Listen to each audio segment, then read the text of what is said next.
सर्वेभ्यो नमो नमः। आगच्छन्तु रिट् कक्षायां भवतां सर्वेषां स्वागतम। हम बात कर रहे थे कर्म कारक की। और कर्म कारक क्या होता है? कर्ता कारक हमने पढ़ा था। कर्ता कारक में दो सूत्रों की बात करी थी। और कर्म कारक देखते हैं, कर्म कारक क्या है। कर्म क्या होता है? कर्तुः रिप्सित तमम कर्म। कर्ता का जो इप्सित होता है उस कारक की कर्म संज्ञा होती है। कर्ता का इप्सित कैसे? जैसे बात करें कि रामः पुस्तकम पठति, यानी राम कर्ता अपनी क्रिया के द्वारा जिसको सर्वाधिक चाहता है वो कर्ता का इप्सित है। तो राम पढ़ने की क्रिया कर रहा है, लेकिन पढ़ने की क्रिया में उसका इप्सित क्या है? पुस्तक है। तो कर्ता का इप्सित क्या हो गया? पुस्तक। तो पुस्तक की हुई कर्म संज्ञा, राम पुस्तक पढ़ता है, राम के पढ़ने की क्रिया में उसका इप्सित हो गया पुस्तक।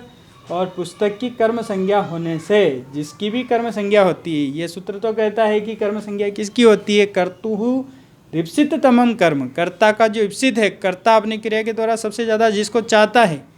जैसे राम विद्यालय जाता है, तो राम के जाने की क्रिया में इप्सित क्या है? विद्यालय है। जैसे महेश पुस्तक मांगता है, महेश पुस्तक मांगता है, तो महेश के मांगने की क्रिया में इप्सित क्या है? पुस्तक है। तो जो इप्सित होता है उस इप्सित की कर्म संज्ञा होती है। कर्म संज्ञा, संज्ञा से तात्पर्य उसका नाम कर्म होता है। और जिसका भी नाम कर्म होगा उसमें द्वितीय विभक्ति लगाएंगे। इसलिए हमने क्या किया? राम पुस्तक पढ़ता है, इसकी संस्कृत बनाई तो राम है पुस्तकम पठति। यहाँ पुस्तकम में द्वितीय विभक्ति लगाई, क्योंकि द्वितीय जो भी कर्म होगा, जो कर्म होता है उसमें कर्मणि द्वितीय सूत्र लगता है। कर्म में क्या लगता है? कर्मणि द्वितीय, यानी जो भी कर्म होता है उसमें द्वितीय विभक्ति लगाते हैं। इसलिए हमने यहाँ पे कर्म में द्वितीय विभक्ति लगाई। फिर अगला सूत्र आता है कि अकथितम च। अकथितम च सूत्र कहता है, महर्षि पाणिनि कहते हैं कि और च यानी और जो अकथित है। एक तो उन्होंने कहा कि कर्ता का जो इप्सित है उसकी कर्म संज्ञा होती है, उसमें द्वितीय लगाओ। फिर कहा अकथितम च, और जो अकथित हो। अकथित मतलब यानी वक्ता के जिस कारक से कहने की इच्छा नहीं हो, जिस कारक से कहने का तात्पर्य अपादान आदि जो अन्य कारक है, यानी अपादान, संप्रदान, अधिकरण इत्यादि जो अन्य कारक है, उन विशेष कारकों से अविवक्षित कारक जो है, अविवक्षित कारक से तात्पर्य यानी अपादान आदि से कहने की इच्छा नहीं हो, उस कारक की भी कर्म संज्ञा होती है। अर्थात अपादान आदि विशेष कारकों से अविवक्षित का तात्पर्य क्या है? जैसे हम एक उदाहरण देखते हैं। यहाँ जैसे मैंने लिखा कि गोपाल गाय से दूध दूहता है, तो यहाँ गोपाल के दूहने की क्रिया में उसका इप्सित क्या है? दूध है। तो दूध में तो कर्म संज्ञा है, इसमें तो द्वितीय विभक्ति लगाएंगे ही। लेकिन यहाँ गाय से, पहले वाले वीडियो में हमने देखा कि से चिन्ह आता है तो या तो तृतीया लगती है या पंचमी लगती है। पृथक वाला होता है तो पंचमी लगती है, तो यहाँ पंचमी लगनी चाहिए थी। लेकिन इस अकथितम च सूत्र से ऐसी संस्कृत भाषा में 16 धातुएं हैं जिनके योग में जो दो कर्म होते हैं, एक तो मुख्य कर्म होता है, उसमें तो द्वितीय आती है ही, कर्तुः कर्म। लेकिन जो गौण कर्म होता है, गौण कर्म कौन सा? जो अकथित होता है। अकथित किन कारकों से? जहाँ अपादान आता है, लेकिन उसमें अपादान नहीं करेंगे, वक्ता के कथन की इच्छा नहीं होगी। क्यों? क्योंकि ये दुह धातु आ गई। ये दुहता है में कौन सी धातु आ रही है? दुह धातु। और दुह धातु आ गई तो दुह धातु के योग में इस गौण कर्म में भी पंचमी नहीं लगाएंगे। यहाँ पंचमी आनी चाहिए थी सामान्य रूप से, तो सामान्य नियम से तो, लेकिन यहाँ द्वितीय विभक्ति का प्रयोग करना पड़ेगा। यानी इसका जब संस्कृत बनाएंगे, गोपाल है गाय से, तो गाय से का संस्कृत अनुवाद भी द्वितीय विभक्ति में करेंगे, गाम। और दूध तो द्वितीय है ही, कर्म है, इप्सित कर्म है। दूध दुग्धम, और दुहता है दोग्धी। गोपाल है गाम दुग्धम दोग्धी। वेरी इंपॉर्टेंट ये सूत्र है। ये 16 उदाहरण कैसे परीक्षा में पूछे जाते हैं कि गोपाल गाय से दूध दूहता है इत्यस्य संस्कृत अनुवादम अस्ति। 4 ऑप्शन दे रखे होते हैं।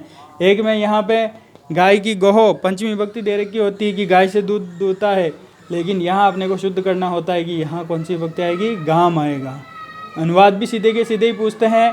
संस्कृत में अशुद्ध देकर के शुद्ध करने के लिए बोल देंगे 4 वाक्यों में कौन सा शुद्ध है, तो अशुद्धि संशोधन में भी पूछा जाता है, संस्कृत अनुवाद में भी पूछा जाता है, और ये भी पूछा जाता है कि किन धातुओं के योग में द्वितीय विभक्ति गौण कर्म में द्वितीय विभक्ति हुई। एक ये भी पूछ लेते हैं कि यहाँ गोपाल है, गाम, दुग्धम, दोग्धी, यहाँ मुख्य कर्म कौन सा है और गौण कर्म कौन सा है।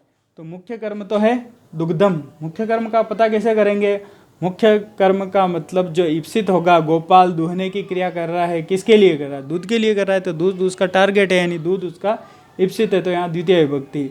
फिर यहाँ गाय कौन सा हो जाएगा, गौण कर्म। गौण कर्म का पता है, यानी द्वितीय विभक्ति नहीं आ रही, यहाँ पे अन्य आनी चाहिए थी, लेकिन इस दूह के कारण यहाँ पे द्वितीय विभक्ति लगानी पड़ी गौण कर्म में। तो ये कौन सा कर्म होगा, गौण कर्म। एक मुख्य कर्म, एक गौण कर्म, और इस 2 प्रकार के कर्म हो गए, मुख्य कर्म, गौण कर्म। और ये 2 प्रकार के कर्म इन 16 धातुओं में ही होते हैं, इसलिए इनको द्विकर्मक धातुएं भी कहा गया है।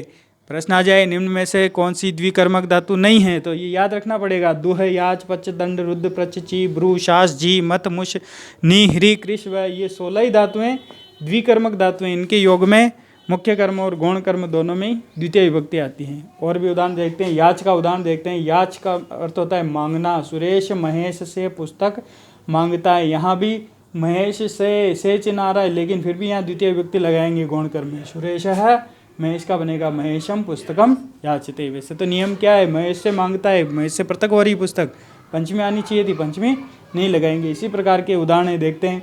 पच यानी पकाना, पाचक है, पाचक चावलों से भात पकाता है, पाचक है। यहाँ देखो कर्म में द्वितीय लगाई दोनों जगह। तंडुलान ओदनम पचती। राजा गर्गों को 100 रुपये का दंड देता है, यहाँ दंड धातु आ रही है। राजा या राजा को नृपह भी कहते हैं। गर्गान, यहाँ गर्गान में कौन सी विभक्ति लगाई, द्वितीय विभक्ति। शतम में कौन सी लगाई, द्वितीय विभक्ति।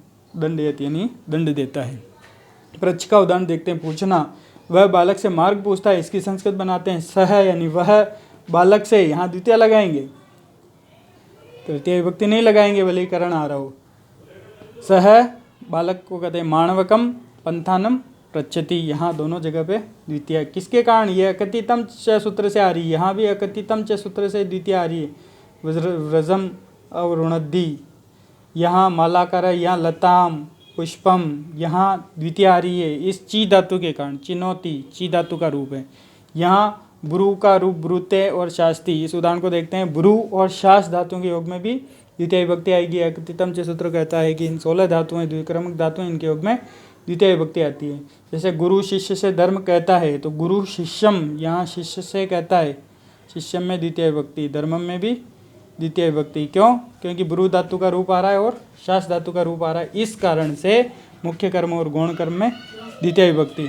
जीतना, जी धातु के योग में भी दोनों कर्म में द्वितीय विभक्ति आएगी। यहाँ देखो, शत्रु में द्वितीय लगाई, राज्यम में द्वितीय, जबकि शत्रु से राज्य जीतता है, शत्रु से राज्य पृथक हो रहा है, लेकिन फिर भी से अपादान नहीं लगाया, अपादान की अविवक्षा हो गई, कहने का तात्पर्य। अपादान की अविवक्षा होने के कारण यहाँ शत्रु की पंचमी नहीं चला के द्वितीय चलाई, यहाँ भी द्वितीय, यहाँ मुख्य कर्म में द्वितीय। ये गौण कर्म है, ये मुख्य कर्म है।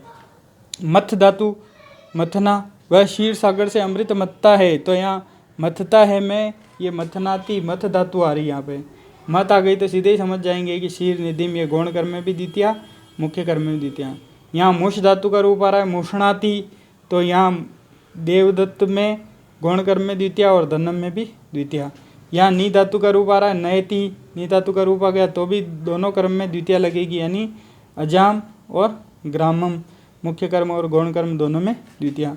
यहाँ हरति ह्री धातु का रूप आ रहा है, इसलिए पता चल जाएगा दोनों कर्म में द्वितीय आएगी। कृपणम धनम, कंजूस के धन को हरता है। अब यहाँ परीक्षा में दे सकते हैं, सह कृपणस्य धनम हरति, अशुद्ध दे दिया और अपने को शुद्ध करने के लिए कहा कि 4 ऑप्शन में से कौन सा शुद्ध होगा, तो अपन पहचान जाएंगे कि हरति आ रहा है, तो यहाँ पे कृपण में द्वितीय विभक्ति आनी चाहिए, तो कृपणस्य गलत होगा, कृपणम वहाँ पे राइट होगा। ऐसे ही कृष धातु का रूप है कर्षति, कृषक क्षेत्रम महिषिम कृषति, किसान खेत में भैंस को खींचता है, तो क्षेत्र खेत में अधिकरण आना चाहिए था, सप्तमी विभक्ति आनी चाहिए थी। जैसे क्षेत्र की सप्तमी होती है क्षत्रे, में पेपर चिन्ह उसमें लगते हैं। अधिकरण में क्षत्रे आना चाहिए था लेकिन नहीं, क्यों नहीं आया?